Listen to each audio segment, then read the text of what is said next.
मैंने हमेशा से कहा देवियों को श्रृंगार कब करना चाहिए ये भी हमारे शास्त्रों में लिखा हुआ है, और कब नहीं करना चाहिए ये भी लिखा हुआ। मायके में मायके में पति साथ होते नहीं, तो मायके में कभी भी श्रृंगार नहीं करना चाहिए स्त्री को,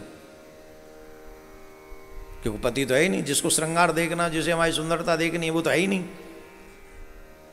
उग्रसेन जी की पत्नी अपने मायके गई हुई थी, ऐसे ही नहीं बता रहा हूं मैं, अपने मायके गई हुई थी, और रजस्वला स्थिति के बाद जब उन्होंने अपने केस धोए तो श्रृंगार करके, पति वहां नहीं थे फिर भी श्रृंगार करके वो बाग में भ्रमण कर रही थी, और वहां एक दुष्ट उग्रसेन का रूप बना के उनसे मिल लिया। अब गलती उग्रसेन जी की पत्नी की नहीं थी, उनको लगा उग्रसेन ही है, पर गलती पहले क्या हो गई कि श्रृंगार करके गई। क्यों गई? जब आप धर्म के विरुद्ध आचरण करते हो तो नेगेटिव जो शक्तियां हैं वो प्रभावशील हो जाती हैं, और जब आप धर्म के साथ आचरण करते हो तो नेगेटिव शक्तियां आप पे कोई असर नहीं कर सकती, कर ही नहीं सकती, उनमें सामर्थ्य ही नहीं है। प्रमाण के तौर पे देखो, जब सीता मैया का हरण करने रावण आया तो कांप गया। क्यों?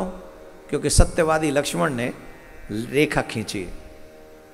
जब आप धर्म के साथ आचरण करते हो तो वहां एक रेखा खिंच जाती है, और उस रेखा को पार करने का साहस किसी भी दुष्ट प्रवृत्ति में नहीं हो सकता, नेगेटिव शक्ति में नहीं हो सकता। उस रेखा के अंदर आप हमेशा सुरक्षित रहते हो, हमेशा।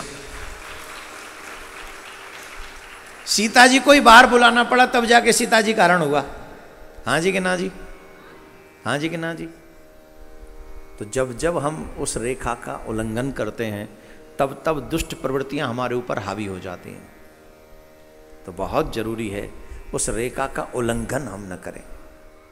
हमारे यहाँ शादी से पहले श्रृंगार करने का कोई रूपरेखा नहीं है, शादी से पहले कोई श्रृंगार नहीं, और शादी के बाद भी श्रृंगार तब जब पति आवे।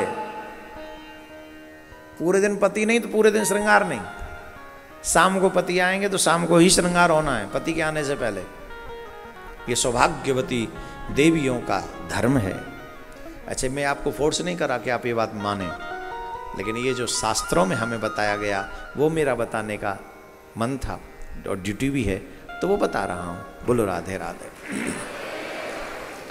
तो उग्रसेन जी की पत्नी से वहां त्रुटि हुई, जिसकी वजह से धर्मात्मा उग्रसेन जी के घर में कंस जैसा दुष्ट पैदा हुआ।